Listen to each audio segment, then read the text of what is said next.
नारायणं नमस्कृत्य नरं चैव नरोत्तमं देवीं सरस्वतीं व्यासं ततो जयमुदीरयेत्।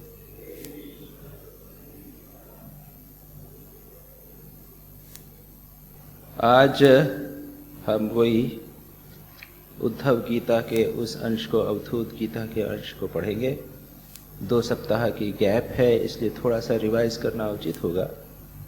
अवधूत अपने गुरुओं को गिनवा रहे हैं, 24 गुरुओं को, और उन्होंने कई लोगों से क्या कई चीज़ें सीखी थी, वह हम थोड़ा सा संक्षेप में देखेंगे।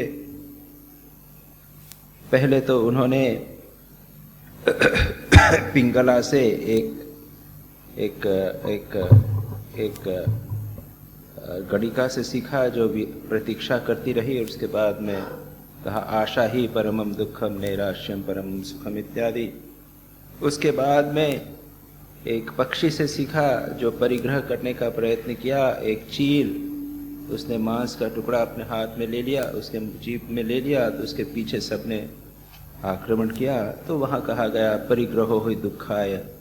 और उसके बाद में बच्चे से क्या सीखा, बड़ा सुंदर वर्णन था, कैसे आनंद में रहता है बच्चा। इस प्रकार अवधूत कहते हैं कि मैं सारी चिंताएं छोड़कर, को कर रहा है, सारी चिंताएं छोड़कर आत्म क्रीड़ा आत्मरति विचरामी यह बालवत, बालक के समय मैं अपने आनंद से विचरण करता रहता हूँ। उसके बाद में आगे कहा है यो विमुग्धो जड़ो बालो। 2 प्रकार के लोग आनंद में रहते हैं, एक जड़ बालक, मूर्ख बालक, और जो सब गुणों से परे हो गया है, गुणातीत हो गया है। ये दोनों जो हैं वे आनंद में रहते हैं। उसके बाद में एक कुमारी का वर्णन किया, जिसके कंगन, उसको देखने के लिए लोग आए थे, अकेली थी, और फिर वो कुछ कूटने लगी, धान कूटने लगी, तो उसके कुमारी के कंगन थे, वो खट खट खट खट आवाज करते थे। उसने सब धीरे धीरे निकाले, फिर एक बचा, तो इससे उसने अपने अवधूत ने बड़ी सुंदर बात सीखी। वासो बहुनाम कलहो भवेत वार्ता द्वयोरपि एक एव चरेत तस्मात् कुमार्या इव कंकणः। ये कुछ प्रसिद्ध श्लोक हैं जिनका आप रेफरेंस कई स्थानों पर प्राप्त करेंगे। ये है, दूसरा है परिग्रहो हि दुखाय इत्यादि। ये है कि जब बहुत सारे लोग, बहुत सारे एक साथ रहते हैं तो वार्ता होती है, कलह होता है, झगड़ा होता है, और अगर 2 भी रहते हैं तो वार्ता होती है, व्यर्थ की चर्चा, काम की चर्चा याद रखिए थोड़ी सी होती। मैं अपने पूर्वाश्रम में जब था, कॉलेज के डेज में, तब भी संतों के पास, महात्माओं के पास जाया करता था। और एक जैन साध्वी थी, बड़ी प्रसिद्ध थी, विचक्षण श्री जी, सन्यासिनी थी, माता के समान थी। वो आई थी, उनके पास कई बार जाता था, बड़ा स्नेह करती थी हम पर। जब वो जाने लगे घर, वो हमारा नगर को छोड़कर, तो मैं गया, विदा हो रही थी। मैंने कहा कुछ उपदेश मेरे लिए देंगे? तो उन्होंने कहा ठीक देता हूँ। 2-3 बातें कही। मैंने संभवतः आपको कहा था व्यर्थ कल्पना और व्यर्थ जल्पना से बचो। व्यर्थ कल्पना, यूजलेस इमेजिनेशंस। मन हमारा कई चीजों की कल्पना करता रहता है, उसके बदले भगवत चिंतन करना, आत्म तत्व का चिंतन। और इस संबंध में पूज्यपाद भूतेशानंद जी महाराज, जो पास्ट प्रेसिडेंट थे रामकृष्ण मिशन के, उनकी बड़ी अच्छी बात मुझे याद आ जाती है कि वे तपस्वी थे, और स्वामी शिवानंद जी महाराज, महापुरुष महाराज श्री रामकृष्ण के शिष्य व प्रेसिडेंट थे। उनकी अनुमति लेकर वे तपस्या के लिए गए, और क्रम से तपस्या की उन्होंने इंटेंसिटी बढ़ाते गए। अब वो उसके विस्तार में मैं नहीं जाऊंगा। पहले बनारस में आश्रम में रहे, फिर आश्रम छोड़ के एकांत में रहे। इसके बाद में उन्हें को लगा कि यहाँ पे भी तो सिक्योरिटी का भाव है, फिर छोड़ के उत्तरकाशी चले गए। भिक्षा करके रहते थे। भिक्षा तो खैर सन्यासी का स्वभाव ही, कहते थे भिक्षा तो स्वभाव हो गया था। भिक्षा करके रहते थे और वे शास्त्र अध्ययन में बड़े निपुण थे। उनको एक जिसे कहते हैं नैक, ये शास्त्रों को कैच करने, ग्रास्प करने का, तत्व को समझने का, गूढ़ वेदांतिक विचार करने का, उसमें उनको एक क्षमता, विशेष क्षमता थी। तो वो करते थे, ध्यान जप भी करते थे। एक दिन उनको लगा कि नहीं, ये शास्त्र भी नहीं करे। देखिए, ग्रेजुअली इंटेंसिफाइंग मेडिटेशन, और तब उन्होंने कहा कि अब मन को छोड़ दिया। देखिए मन क्या करता है। और कहते हैं वे कि मन या तो इष्ट चिंतन करता था या फिर तत्व चिंतन। इष्ट चिंतन अपने भगवान के जो इष्ट का स्वरूप है हमारा, उसका चिंतन, या फिर तत्व चिंतन। तत्व चिंतन आत्मा का स्वरूप क्या, जगत का स्वरूप क्या, ब्रह्म का स्वरूप क्या इत्यादि। तो आप कल्पना कर सकते हैं कि उनके मन की कैसी स्थिति होगी। खुला छोड़ दिया, कोई उसके ऊपर बाधा नहीं, जो मर्जी में मन करे, लेकिन मन करता ही नहीं। उसका स्वभाव इतना बदल गया कि वो इष्ट चिंतन और तत्व चिंतन को छोड़कर और कुछ नहीं। तो इष्ट चिंतन, तत्व चिंतन के अतिरिक्त मन में जो कल्पना आती है वो व्यर्थ की कल्पना। और दूसरी बात माता जी ने हमें कही कि व्यर्थ जल्पना से बचो। जल्पना बातचीत। और फिर बहुत अच्छी बात कही, काम की बात थोड़ी सी होती, काम की बात होती है और थोड़ी सी होती, बाकी तो हम अपना समय बर्बाद करते हैं। बकबक करने की आदत होती, जिह्वा पर कंट्रोल नहीं कर सकते, इसलिए हम बातचीत करते रहते हैं। तो यहाँ पर भी कहा कि वासे बहुनाम, बहुत के वास में कलह होता है। दो होंगे तो भी चर्चा होगी, एक एव इसीलिए अकेला रहना चाहिए। उसके बाद में आगे चले, उन्होंने और किससे सीखा? इशुकार, जो तीर को बनाता है, तीर को तैयार करता है, कैसी एकाग्रता से करता है, उसकी चर्चा की गई। जिसमें वो करता रहा, पास में से राजा की सवारी चली गई, लेकिन उसको कुछ चिंतन नहीं, उसको पता ही नहीं चला। उसके यहाँ पर कहा है, दो चार बातें कही हैं। मन एव संयुज्यात, मन को एकाग्र करे, कैसे होके? जित श्वासो जितासन, श्वास को और आसन को जीत कर। That is important. शरीर को स्थिर रखना पड़ेगा और श्वास को कंट्रोल करना पड़ेगा, ये दो। और उसके बाद मन को थोड़ा सा शुद्ध करना पड़ेगा। These are the three conditions जिसके द्वारा मन एकाग्र हो सकता है।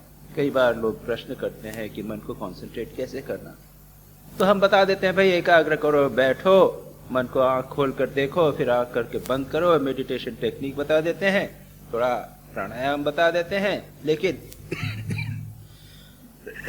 जब तक मन शुद्ध नहीं होता तब तक वो एकाग्र नहीं हुआ। और पहले उसके शरीर को साधना पड़ेगा और प्राण को साधना का। जित श्वासो जित आसन वैराग्य अभ्यास योग। और उसके बाद में वैराग्य और अभ्यास के द्वारा मन को प्रयत्न पूर्वक अतंत्रित, विदाउट आलस्य, अतंत्रित यानी कहीं रुकना नहीं है, आलस्य नहीं करना है, प्रमाद नहीं करना है। These are the 4-5 conditions यहाँ पर इस श्लोक में, 11वें श्लोक में बहुत महत्वपूर्ण कंडीशंस बताई। उसके बाद में आगे सांप की चर्चा की गई थी। एकचारी अनिकेतः स्यात् अप्रमत्तः गुहाशयः, ये हमने कर लिया है, मैं संक्षेप में उसको रिवाइज कर रहा हूं। एकचारी अकेला रहे, गुहा में रहे, साधु की तरह गुहा में, अप्रमत्तः प्रमाद रहित, किसी प्रकार का कहीं पर भी प्रमाद, केयरलेस नहीं हो। सांप बिल्कुल सावधान रहता है, कोई आकर मुझे अटैक न कर दे।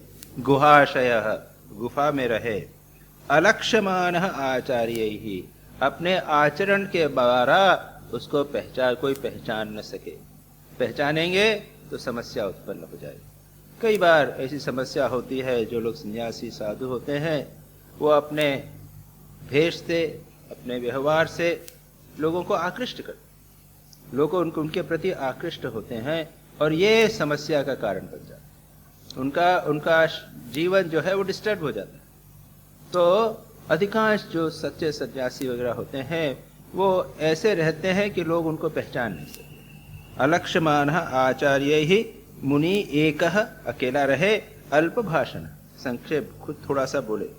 ये जो हम लोगों को आप देखते हैं ना, ये आश्रम के सेक्रेटरी वगैरह, ये तो एक वेरी इंफीरियर क्वालिटी ऑफ सन्यासी समझ लीजिए आप। जो ठीक ठीक होते हैं, बिल्कुल एकांत में, अल्पभाषी, लोगों से मिलना जुलना कम, शांत, ध्यान जप में लगे रहते हैं, वो एक प्रवृत्ति निवृत्ति का जीवन, उसको सर्वत्र यहाँ पर महत्व दिया गया है। और ये इसलिए कि ये इतना आसान नहीं। हम लोगों के जीवन में निवृत्ति है ही नहीं, प्रवृत्ति है। स्वामी विवेकानंद ने इसीलिए लगा दिया, अच्छा प्रवृत्ति है तो कर्म करो भाई, आश्रम का काम करो, ठाकुर का काम, श्री राम कृष्ण का काम करो, मैंने जो कहा है उस कर्म को करो।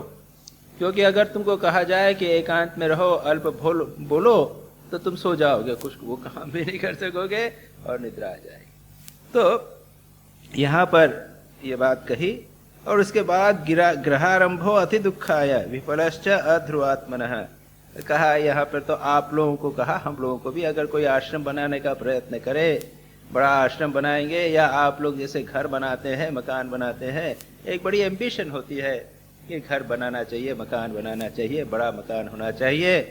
ये गृहारंभ अति दुखाय, घर बनाना महान दुख का कारण है, याद रखिए। अति दुखाय विफल हो जाएगा। और अध्रुवात्मनः, वह दुख की जड़ और अध्रुव अनित्य शरीर के लिए बनाना ये ठीक नहीं। शरीर अनित्य है, घर क्यों बनाते हो भाई? जैसे रहते हो वैसे। जिस प्रकार सांप क्या है, सर्पः परकृतम वेश्म प्रविश्य सुखमेव देते, दूसरे के घर में घुस के आराम से रहता है। चूहे से बनाए बिल, उसमें सांप घुस के आराम से रहता है। ये सन्यासी का नियम है, अपने लिए कभी घर नहीं बनाए जो हो। उसके बाद में यहाँ से अब अगले, यहाँ तक जहाँ तक मुझे याद है, यहाँ तक हमने कर लिया। इसके बाद में मकड़ी से क्या शिक्षा ली वो बता। मकड़ी से आएगा, उसके बाद में एक भौरे से, जो पेश वो कहेंगे जैसे वो वाष्प से, और उसके बाद स्वयं के शरीर से क्या सीखा। बड़ा ही सुंदर आत्मनिरीक्षण अगर वे कोई व्यक्ति करे, विचारवान हो, तो छोटी छोटी चीजों से कितनी चीजें सीखी जा सकती हैं, यह सब पता चलेगा। तो यहाँ कहा मकड़ी से क्या शिक्षा ली, कहते हैं एको नारायणो देवः पूर्व सृष्टम स्वमायया संहृत्य काल कलया कल्पांत इदम ईश्वरः एकः। पहले मकड़ी क्या करती है? मकड़ी एक जाला बनाती है। यथा सृजते गृह्णते वा, उपनिषद में आता है कि मकड़ी अपने ही शरीर में से, अपने ही लार से, अपना जो सिक्रीशन है उससे जाला बनाती है, उसी में रहती है। और उसके बाद में कहते हैं कि उसको वो संवृत कर लेती है, उसको वो डिसॉल्व कर लेती है, अपने में ले लेती है, या उसको एक गोला बना के छोड़ देती है। उससे भगवान का स्वरूप का वर्णन होता है, ये उपनिषदों में भी है, और उसका विस्तारित वर्णन यहाँ पर अवधूत करते हैं। अंत में, श्लोक के अंत में कहते हैं यथा, ये 21वां श्लोक, और 16वें श्लोक से 21वें श्लोक तक ये सारा कर सारा उसमें वर्णन है। अंतिम श्लोक को कहा यथा ऊर्णनाभि रेधयाद ऊर्णम संतत्य वक्त्रतः तया वृहृत्य भूयः ताम ग्रसति एव महेश्वरः। जिस प्रकार से मकड़ी अपने हृदय से, अपने भीतर से मुंह के द्वारा जाला फैलाती है, उसी में विहार करती है और फिर उसे निगल जाती है, वैसे ही परमेश्वर भी इस जगत को अपने में से उत्पन्न करते हैं, उसमें जीव रूप से विहार करते हैं और फिर उसे अपने में लीन कर लेते हैं। ये तो हुआ लास्ट कंक्लूजन। लेकिन इसको उपलक्ष्य बनाकर, इसको एक प्रसंग को, इसको एक कॉन्टेक्स्ट बनाकर ये अवधूत पूरा वर्णन करते हैं। किसका? जगत की सृष्टि का, ईश्वर का। तो क्या कहते हैं? एकः नारायणः देवः, देव प्रकाशमान, डिवाइन, एक, सिंगल, एक अंतर्मय, सबके प्रकाशक, और नारायणः नारायण जो नर को, मानव को जो अयन बनाता है, अपना आधार बनाता है, या योग कह सकते हो जो संसार का, नरों का आधार है, दोनों लिख सकते हैं। उसने क्या किया है? कल्पांते, कल्प के अंत में, पूर्व कल्प में, बना अन्य किसी सहायता के, काल कलया स्वमाया, और किसी सहायता से नहीं, पूर्व में स्वयं की माया के द्वारा उन्होंने जगत की सृष्टि की। क्या है? सबके प्रकाशक और अंतर्यामी, नारायण यानी अंतर्यामी, सर्वशक्तिमान। ईश्वर ने पूर्व में बिना किसी अन्य सहायता के अपनी ही माया से रचे हुए जगत को कल्प के अंत में प्रलय के उपस्थित होने पर काल शक्ति के द्वारा नष्ट कर दिया। काल कलया कल्वांत एव ईश्वरः एक एव अद्वितीयो अभूत आत्मा आधारो अखिलाश्रयः। वह क्या हुए? काल शक्ति के द्वारा नष्ट कर दिया, उसे अपने में लीन किया। कालेन आत्मना अनुभावेन साम्यम नीतासु शक्तिषु सत्वादिषु आदि पुरुषः प्रधान पुरुषेश्वरः परावराणां परमः आस्ते कैवल्य संगितः केवल अनुभवानंद संदोहो निरुपाधिकः। ये पूरा एक ऑलमोस्ट ए कंटिन्यूअस डिस्क्रिप्शन है। इसका जो ट्रांसलेशन है वही मैं आपको पढ़ देता हूँ। क्या किया? काल शक्ति के द्वारा नष्ट कर दिया सृष्टि के अंत में, उसे अपने में लीन कर लिया और अद्वितीय हो गए। अद्वितीय यानी क्या? जिसमें कोई भेद नहीं, ड्युअलिटी नहीं। और वेदांत में कहते हैं कि 3 प्रकार की ड्युअलिटीज होती। क्या होती हैं? भेद होते हैं, सजातीय, विजातीय और स्वगत। कैसे? स्वजातीय, विजातीय और स्वगत। हम सब एक जाति के, हम हैं मनुष्य, लेकिन हम भिन्न। मुझ में, आप में, सब में भेद है। ये क्या हुआ? सजातीय भेद। विजातीय भेद, हम मनुष्य हैं, कोई गाय है, कोई घोड़ा है, कोई बकरी है, ये विजातीय भेद। और तीसरा स्वगत भेद, मुझ में कुछ भेद है, मेरा उंगली अलग है, मेरा सिर अलग है, मेरा अंगूठा अलग है, मेरे शरीर में ही नाना भेद हैं। तो यहाँ पर 3 प्रकार के भेद नहीं होते। जिसमें नहीं होते उसे कहते हैं अद्वितीय। आपने वर्ड ये कॉमनली यूज करते हैं, अद्वितीय। एक नहीं, एक शब्द होगा तो फिर 2 कहीं होगा, उस 2 को दूर करने के लिए कहते हैं अद्वितीय। यहाँ और कोई नहीं है, केवल एक है जिसमें सजातीय, विजातीय और स्वगत भेद नहीं है। ऐसा एक एव, केवल एक, वे उस समय शेष रह गए। ये क्या है? आधारः आत्मनः अखिलः, समस्त जगत के आधार हैं, सबके अधिष्ठान, सबके आश्रय, किंतु स्वयं अपने आश्रय है। खुद के आश्रय कौन है? स्वयं अपने ही आश्रय हैं। वे प्रकृति और पुरुष दोनों के नियामक हैं। यहाँ पर क्या कहा? सत्वादिषु आदि पुरुषः। भगवान क्या है? आदि पुरुष हैं। आदि पुरुष यानी प्रधान पुरुष ईश्वर। यहाँ पे 2 शब्द लिए, पुरुष। तो गीता में भी पुरुषोत्तम योग है, वहां पर अंत में कहते हैं कि जो पुरुषोत्तम, क्यों? जो 2 प्रकार के पुरुषों पे से परे है। यस्मात् क्षरमति तो हम अक्षरात अपि च उत्तम। अक्षर से अतीत और अक्षर से भी उत्तम, इसलिए उसको पुरुषोत्तम कहा जाता है। अक्षर क्या? ये शरीर, ये मेरा बॉडी अक्षर होने वाला है। इसमें अक्षर कौन है? ये जीवात्मा। और इससे भी परे कौन है? परमात्मा। इसलिए उसको पुरुषोत्तम कहा। यहां पर कहा प्रधान और पुरुष। प्रधान इस प्रकृति, ये जो जड़ जगत है, और पुरुष कौन है? जो चैतन्य है वो। इन दोनों का जो ईश्वर है वह आदि पुरुष, वह परमात्मा। इसके आगे कहते हैं परावराणाम परमः आस्ते कैवल्य संगीतः। यह क्या है? पर अवर, यानी कार्य कारण, कॉज एंड इफेक्ट जितना भी जगत में है उसका दोनों का नियामक है, उसके परे है। और कैवल्य संगीतः, कैवल्य उसको कहा गया, कैवल्य रूप से, स्वयं केवल रूप से, और एक अद्वितीय विराजमान है, जस्ट सिंगल है। फिर कहते हैं किसी भी प्रकार की उपाधि का उससे संबंध नहीं है। वो क्या करता है? स्वमाया त्रिगुणात्मिकाम। अब सृष्टि कैसे हो? ये तो भगवान का ओरिजिनल रूप बताया गया। अब सृष्टि कैसे हो? तो सृष्टि कहते हैं स्वमाया के द्वारा। ये माया है त्रिगुणात्मक, 3 गुण हैं, सत्व, रज और तम। इन 3 गुणों के कारण क्या करते हैं? इन 3 गुणों को वह डिस्टर्ब हो जाता है। संक्षोभयन, अपनी शक्ति के द्वारा अपनी त्रिगुणात्मिक माया को क्षुब्ध करते हैं।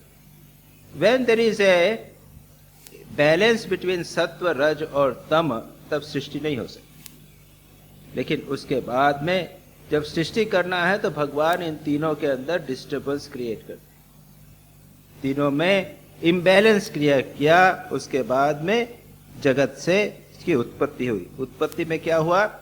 सबसे पहले सूत्र की रचना करते हैं।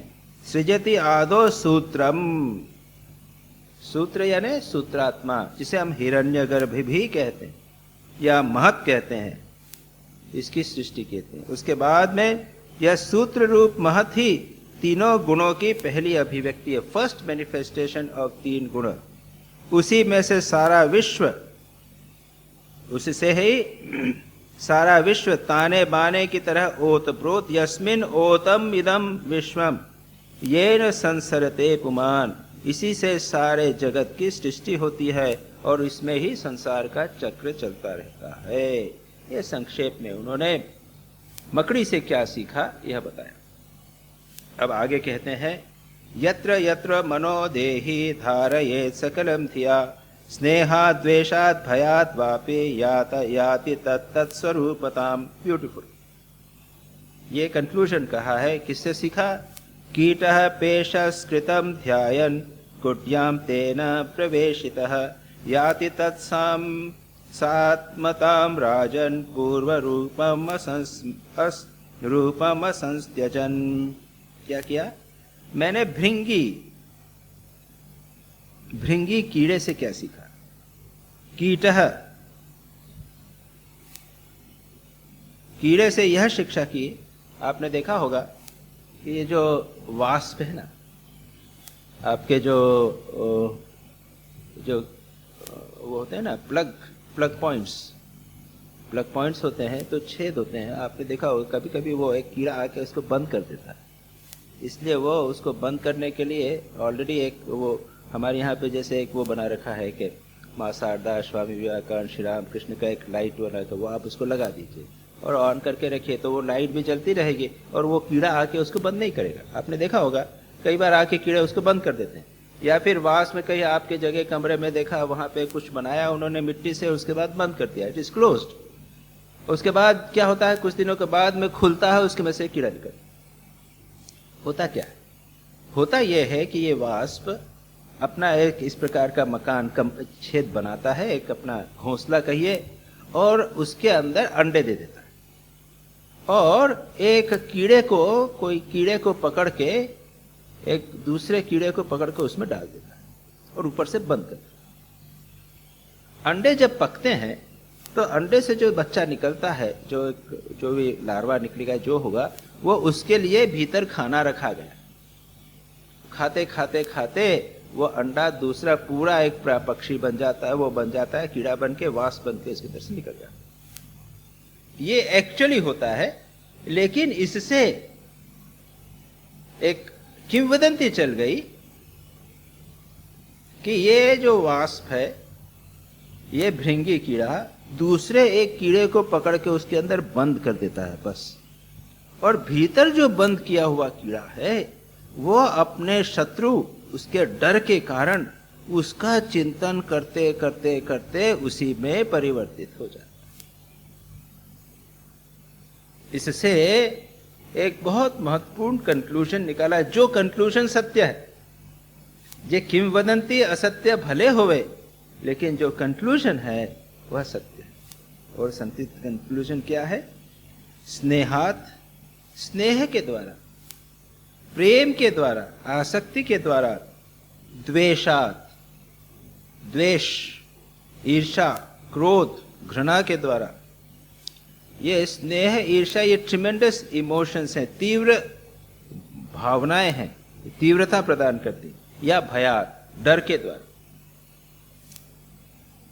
याति क्या है? स्नेहात, भयात, वापि, किसी के भी कतारा, वा अपि, किसी के भी द्वारा, यत्र यत्र मनो देहि धारयेत सकलम धियाम, जहां जहां जिस स्थान पर देही यानी मनुष्य या मानव देही धारीन जिस जिस स्थान पर पूरी बुद्धि लगा देवे, पूरी तरह कंसंट्रेट होकर उस वस्तु की का चिंतन भय से, स्नेह से या द्वेष से करे, क्या होती है? तत्तत् स्वरूपताम याति, उसका स्वरूप प्राप्त कर। ये एक कितना बड़ा इंपॉर्टेंट मैसेज है। वह उस स्वरूप को प्राप्त कर लेता है। जिस प्रकार से कीट, ये जो कीट है वह पेशकृत, पेशस्कृतम ध्यायन कुड्याम तेन प्रवेशितः, यानी उस कीड़े को कुड्या में, छेद में, दीवार के छेद में उसको बंद कर देने से, उसके भय से उसका चिंतन करते करते, हे राजन, याति तत्सात्मताम, स आत्मताम पूर्व रूपम असंत्यजन, उसी शरीर को, उसी शरीर के त्याग किए बिना वह शरीर ही परिवर्तित हो जाता। Is it possible?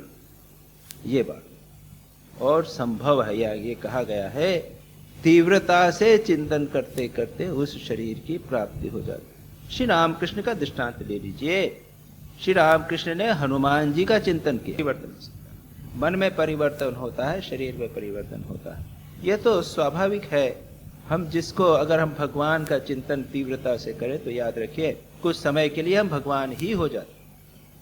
और सच पूछा जाए तो एक टेक्निक है ध्यान की, जिसमें यह कहा जाता है कि स्वयं को आप वही समझिए जिसका आप ध्यान करें। जैन धर्म में तो विशेषकर है कि ध्यान करते समय यह भी सोच सकते हो कि स्वयं आप तीर्थंकर हो, महावीर हो। सोचो कि आप तीर्थंकर हो, महावीर, और तीव्रता से सोचो। ये बड़ा अच्छा है। इट इज नो ब्लेस्फेमी, उसमें कोई पाप की बात नहीं है। ऐसी बात नहीं है कि ये धर्म विरुद्ध है, ऐसी बात नहीं। ये एक साइकोलॉजिकल मेडिटेशन की टेक्निक है। अगर यह किया जाए तो निश्चित रूप से उसका बहुत लाभ प्राप्त होता है। भगवान गीता में कहते हैं ना, अध्याय तो विषयान पुंसः संगस्तेषु उपजायते, संगात संजायते कामः। अगर विषयों का चिंतन करते हैं तो मन जो है वैसा रम जाता है, उसको प्राप्त करने की इच्छा हो जाती है। उसी प्रकार से यह भी कहा गया है, अगर भगवान का बार बार चिंतन करेंगे, भगवान की लीलाएं करेंगे, तो भगवान में रस आने लग जाएगा। भगवान की लीला में रस आने लग जाएगा। अभी तक नहीं आता था, लेकिन बार बार चिंतन करते करते उसमें आसक्ति हो जाती। ये तो आसक्ति की बात है। यहां पर तो उससे और आगे की बात कर, आसक्ति के बाद भी जब और तीव्रता से उसका चिंतन किया जाए तो शरीर और मन उसके अनुरूप हो जाते हैं। यह बात यहां बड़ी अच्छी बात कही गई।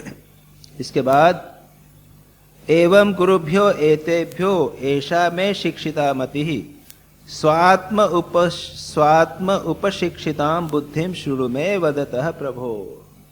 अरे बाहर जाने की क्या बात। वो कहते हैं कि इन विभिन्न गुरुओं से मैंने यह शिक्षा प्राप्त की, ये मैंने आपको सुना दी। अब स्व आत्म उपशिक्षिताम बुद्धि, मैं अपने शरीर से जो मैंने शिक्षा प्राप्त की है, जो बुद्धि प्राप्त की, ज्ञान प्राप्त की है, वद तो मैं प्रभो सुनो, यह अब तुम मुझसे सुनो। मेरे शरीर से क्या, शरीर से कुछ प्राप्त कर सकते, सीख सकते हैं, बहुत कुछ सीखा जा सकता है। यहाँ से वहां तक बहुत सारी बातें शिक्षा उन्होंने शरीर से की। देहो गुरुर्मम विरक्ति विवेक हेतु बिभ्रत स्म सत्व निधानम सतत पुरी उदकम तत्वानि अनेन विर्विशामि यथा तथापि पारक्यम इति अवसितो विचरामि असंगः।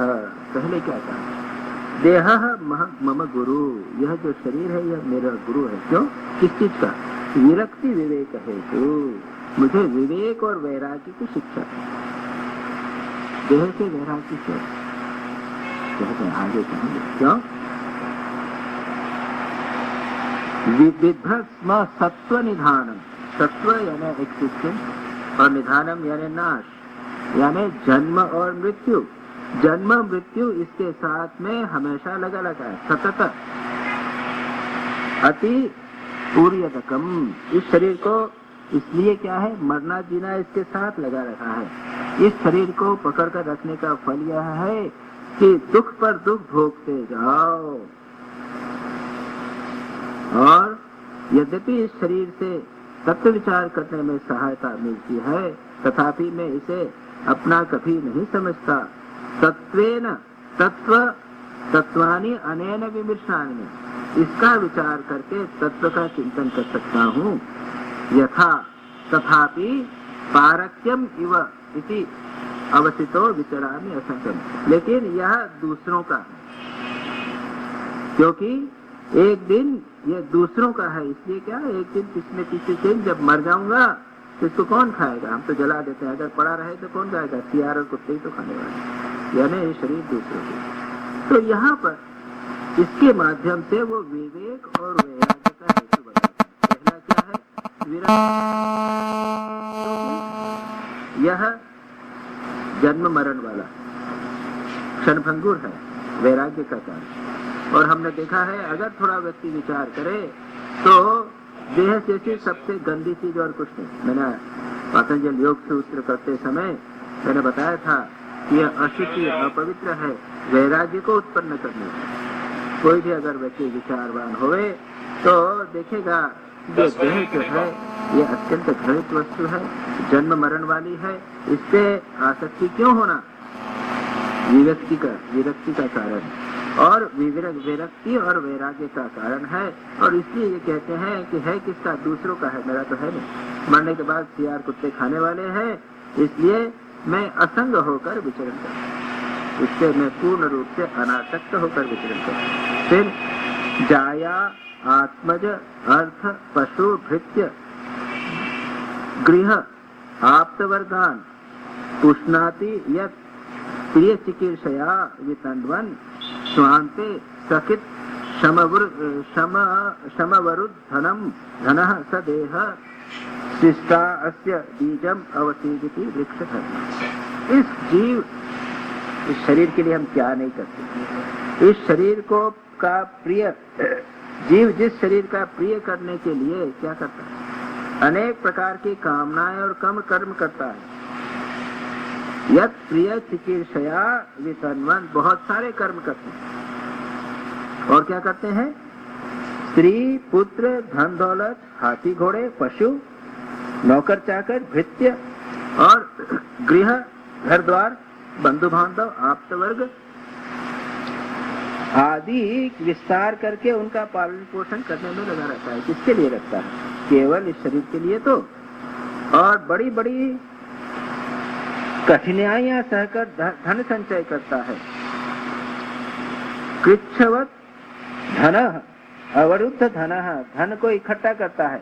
सदेह, वह देह जो है जब नष्ट होती है तब क्या होता है, नष्ट होती है वृक्ष के समान दूसरे शरीर के लिए बीज बोकर उसके लिए भी दुख की व्यवस्था कर जाता है। शिष्ट अस्य बीजम अवशिष्टति वृक्ष, जिस प्रकार वृक्ष एक बीज छोड़कर चला जाता है, उसी प्रकार यह शरीर भी बीज छोड़कर चला जाता है। अब आगे देखिए शरीर की क्या अवस्था। जिह्वा एक तो अमुम अपकर्षति करहि तर्षा शिष्ण अन्यतः त्वक् उदरम श्रवणम कुतश्चित् घ्राण अन्यतः चपलदृक् क्व च कर्म शक्ति भव्य सपत्न्यः इव गेह पतम लुनन्ति। अब ये शरीर को, ये जो इंद्रियां हैं, ये विभिन्न प्रकार से चारों ओर खींचती है। कहा कौन कौन सी चीजें, बहुत सी इंद्रियां किसे बताए, और कहा क्या, सपत्न्यः इव गेह पतिम, सपत्न्यः बहुत सारी सौत। अगर एक व्यक्ति के 5 पत्नियां हो तो क्या करेंगे, 5 पत्नियों की उसकी क्या हालत होगी वो समझ जाइए। एक पत्नी से ही कभी कभी कैसी हालत हो जाती है 5 पत्नी की बात छोड़िए, अगर 5 सौतें किसी व्यक्ति की हो, उसको चारों ओर से खींचे तो उसकी क्या हालत हो जाएगी। उस प्रकार यहाँ पर कहते हैं कि 5 इंद्रियां, जिह्वा एक प्रकार से एक तरफ खींचती है, शिश्न सेक्सुअल ऑर्गन्स एक तरफ खींचते हैं, उदर पेट जो है वो दूसरी ओर खींचता है, अच्छा, और कान दूसरी ओर खींचता है, कोमल स्पर्श, ये क्या है, कोमल स्पर्श भोजन शब्द की ओर खींचते हैं, नाक सुगंध की ओर ले जाती है, नेत्र चंचल नेत्र सुंदर रूप देखने के लिए उसको खींचते हैं।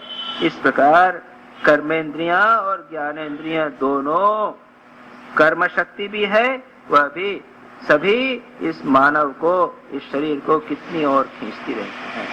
इस प्रकार से इसकी इंद्रियों के माध्यम से कैसी दुर्गति होती है। बच्चे को ले लीजिए, हम लोग थोड़ा कंट्रोल कर लेते हैं, लेकिन हम लोग की भी हालत है, समय जितने सेंसेस, मन जो है वो बिल्कुल एक तरफ भागता रहता है। जैसा कठोपनिषद में कहा है कि दुष्ट अश्वा इव सारथे, इंद्रिया जो है वो घोड़े के समान है, ये शरीर जो है ये रथ के समान है, और घोड़े जिस प्रकार अगर कंट्रोल नहीं हो तो रथ को ले जाकर एक्सीडेंट कर देंगे।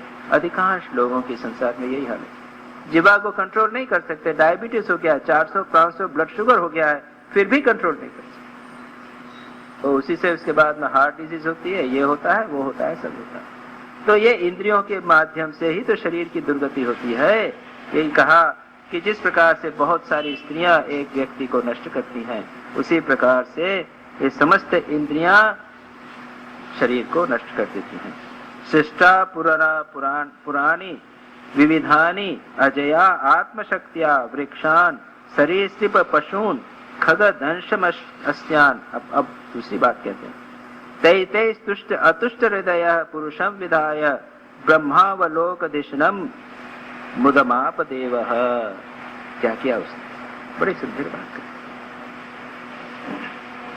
भगवान ने क्या किया, भगवान ने अपनी अचिंत्य शक्ति विधया अजया आत्मशक्तिया, अपनी अज यानी अचिंत्य, जो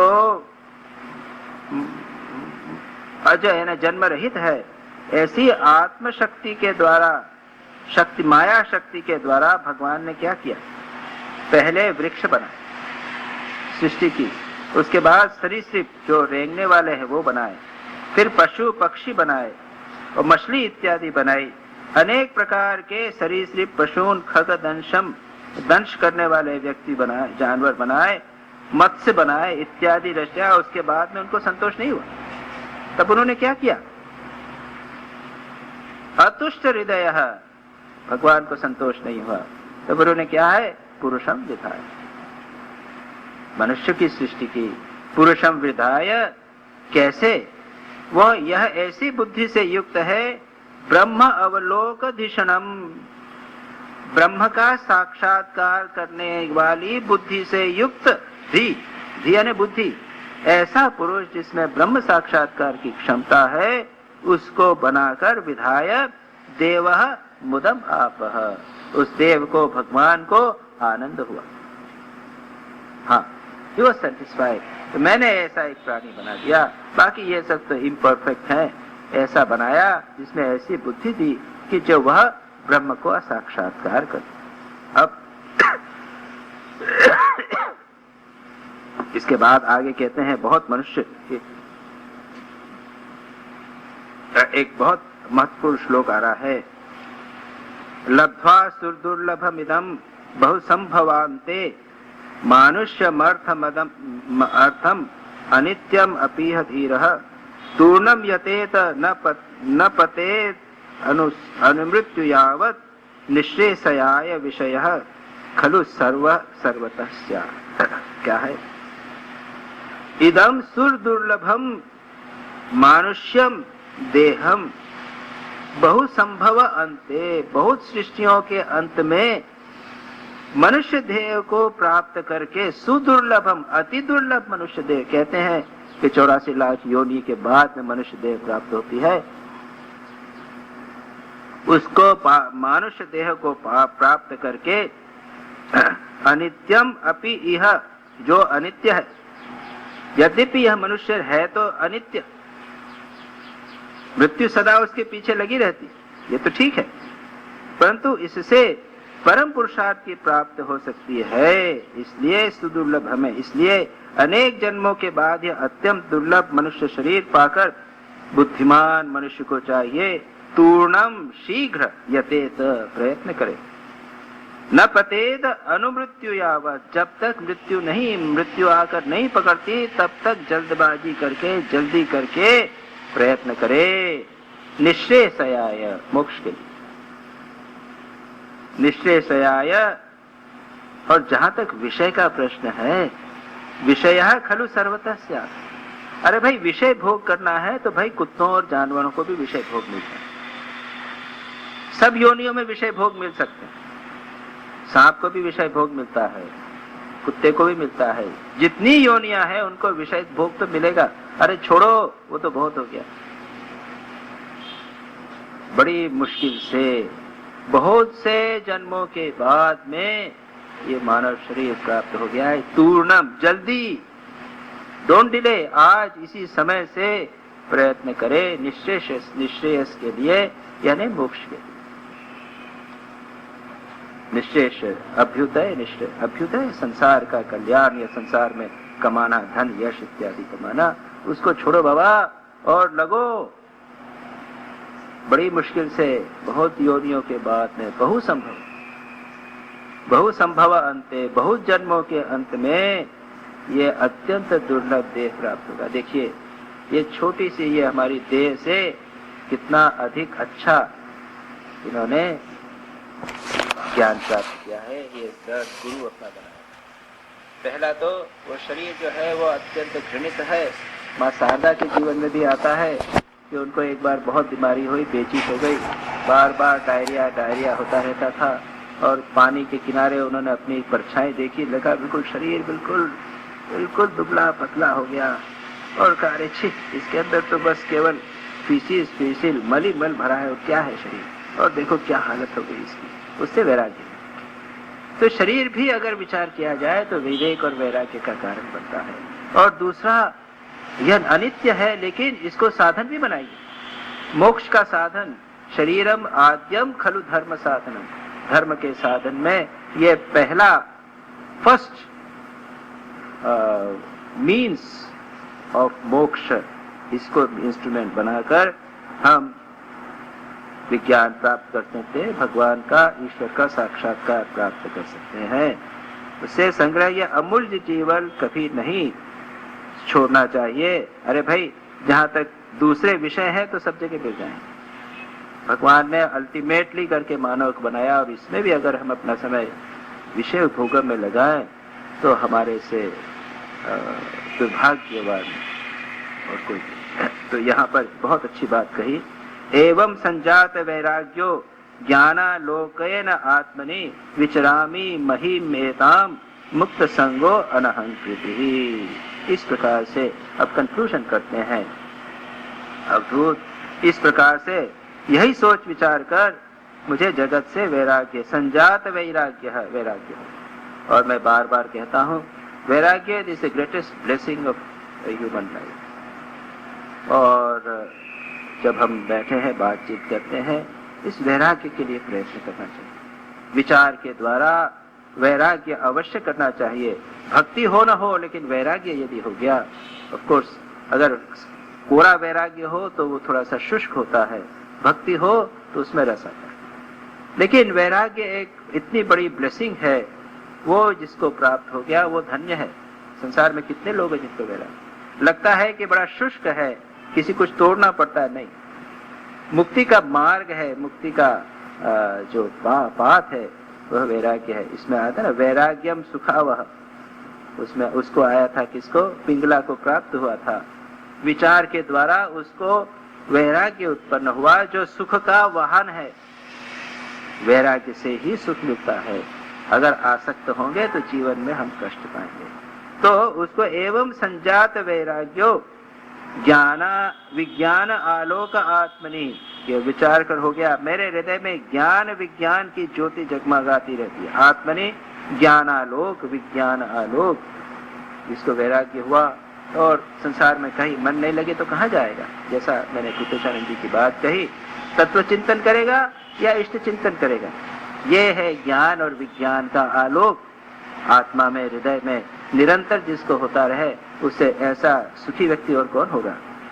विचरामी मही मेताम, इस मही पर, इस पृथ्वी पर वैराग्य लेकर, ज्ञान और विज्ञान का आलोक लेकर मैं मुक्त संग रहित होकर, अनहंकृति अहंकार रहित होकर, ममता और अहंता, मेरा और मैं, अहम मैं और मेरा, अहंकृति और ममकृति, आसक्ति और अहंकार, मैं इतना बड़ा हूं, मैं ज्ञानी हूं, उसको भी त्याग। अहंकार, इन दोनों को त्याग करके मैं इस पृथ्वी पर विचरण करता हूं। कैसी अद्भुत स्थिति! उन्होंने इतने शिष्यों गुरुओं से प्राप्त किया, वैराग्य में और ज्ञान में प्रतिष्ठित होकर इस पृथ्वी पर आनंद से विचरण। इसमें प्रतिष्ठित हो जाए फिर संसार में कहीं पर। माँ शारदा का दृष्टांत ले लीजिए, वो दिन भर काम कर रही है, सुबह से शाम तक बहुत सारा काम, और फिर भी कहते हैं बड़ी आनंद। वो वैराग्य और विज्ञान पूर्ण रूप से प्रतिष्ठित है। इस प्रकार से अगर हम विचार करें, थोड़ा सा अभ्यास करें, वैराग्य हुए, और इस ज्ञान को जो हम सुनते हैं, पढ़ते हैं, उसको बनाए रखें, तो जीवन में आनंद। और ऐसा नहीं, वो लोग तो विचरे, ये तो अवधूत है, विचरण करते हैं, कहीं रहते नहीं। संसार में विश्रामी, यानी हम संसार के कर्म करके भी रह सकते हैं, संसार में रहेंगे लेकिन निर्लिप्त नहीं रहेंगे। माँ शारदा सुबह से शाम तक काम कर रही है, सबको देख रही है, खाना बना रही है, खाना कपड़े धो रही है, इसकी सेवा कर रही है, उसकी सेवा कर रही है, भक्त आ रहे हैं, उनसे मिल रही हैं, लेकिन पूर्ण वैराग्य में प्रतिष्ठित और पूर्ण आनंद में प्रतिष्ठित, विज्ञान ज्ञान विज्ञान में प्रतिष्ठित। नहीं एकस्मात् गुरोर ज्ञानम सुस्थितम स्यात् सुपुष्कलम ब्रह्म एतद् अद्वितीयं वै गीयते बहुधा ऋषिभिः। अब अंत में कहते हैं कि देखिए, अकेले गुरु से ही यथेष्ट सुदृढ़ बोध नहीं होता, उसके लिए अपनी बुद्धि से भी बहुत कुछ सोचने समझने की आवश्यकता है। ऋषियों ने एक ही अद्वितीय ब्रह्म का अनेकों प्रकार से ज्ञान किया है। ब्रह्म एतद् अद्वितीय बहुधा ऋषिभिः गीयते, एक ही ब्रह्म का नाना प्रकार से वर्णन किया। आप बाइबल पढ़िए, अद्भुत जीसस क्राइस्ट के उपदेश पढ़िए, इतने सुंदर है कि एक भिन्न प्रकार से वर्णन। गुरु ग्रंथ साहब पढ़िए, भिन्न प्रकार से। श्री रामकृष्ण वचनामृत पढ़िए, भागवत पढ़िए, गीता पढ़िए, अलग अलग शास्त्रों में अलग अलग प्रकार से एक ही ब्रह्म का वर्णन हुआ है। तो तात्पर्य यह है कि केवल एक ही गुरु से हम ज्ञान प्राप्त करें, यह आवश्यक है। मैंने कहा था 3 प्रकार के गुरु होते हैं।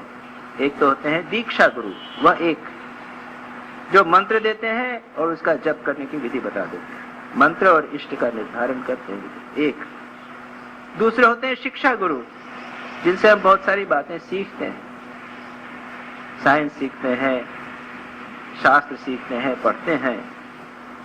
हमने पढ़ा तो धीरेशानंद जी से पंचदशी पढ़ी, नैष्कर्म सिद्धि पढ़ी, दूसरे आचार्यों से हमने दूसरे शास्त्र पढ़े, वो है शिक्षा गुरु। और तीसरे होते हैं इस प्रकार के अन्य गुरु जिनसे हम बहुत सारी छोटी मोटी बातें सीख सकते हैं। हम अपने जीवन में कई लेसन सीखते हैं, उन लेसन को सीख कर समझ कर अपने जीवन को उनका निर्माण करना आवश्यक है।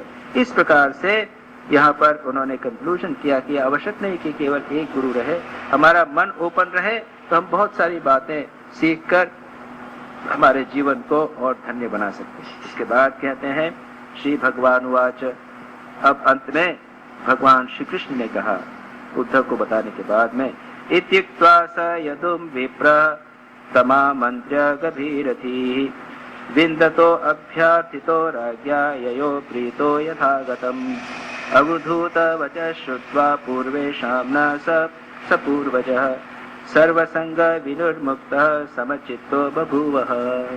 अब उसमें कंक्लूजन करते हैं, यह अवधूत गीता का पोर्शन कहते हैं कि हे उद्धव, वह यदु गंभीर बुद्धि अवधूत, जो एक यदु को गंभीर धी, उसका गहरा विचार है। ये तो देखा विप्रह यानी ब्राह्मण बताया, तम आमंत्र्य उनके उपदेश किया, उसके बाद उनके द्वारा पूजा उसने की, यदु राजा यदु ने उनकी पूजा वंदना की और उनसे दत्तात्रेय जी ने, उन अवधूत ने उनसे अनुमति लेकर वहां से रवाना, और उसका परिणाम राजा पर क्या हुआ, नह स पूर्वज, हमारे पूर्वज यदु जो थे, राजा यदु भी क्या है, अवधूत की बात सुनकर समस्त आस्तित्यों से श्रुत्वा अवधूत वतः श्रुत्वा पूर्वेशाम न, हमारे पूर्वज जो राजा थे उन्होंने क्या किया, सर्व संग विनिर्मुक्तः, समस्त संग से मुक्त होकर समचित्तः बभूवः, वह समदर्शी हो गए, उनमें भी वैराग्य आ गया, उन्हें भी ज्ञान प्राप्त हुआ और सर्व संग विनिर्मुक्तः, समस्त आसक्तियों को त्याग कर वे भी समचित्त हो गए। इस प्रकार से ये बहुत सुंदर जो प्रसंग है उसकी समाप्ति है। नारायणं नमस्कृत्य नरं चैव नरोत्तमम्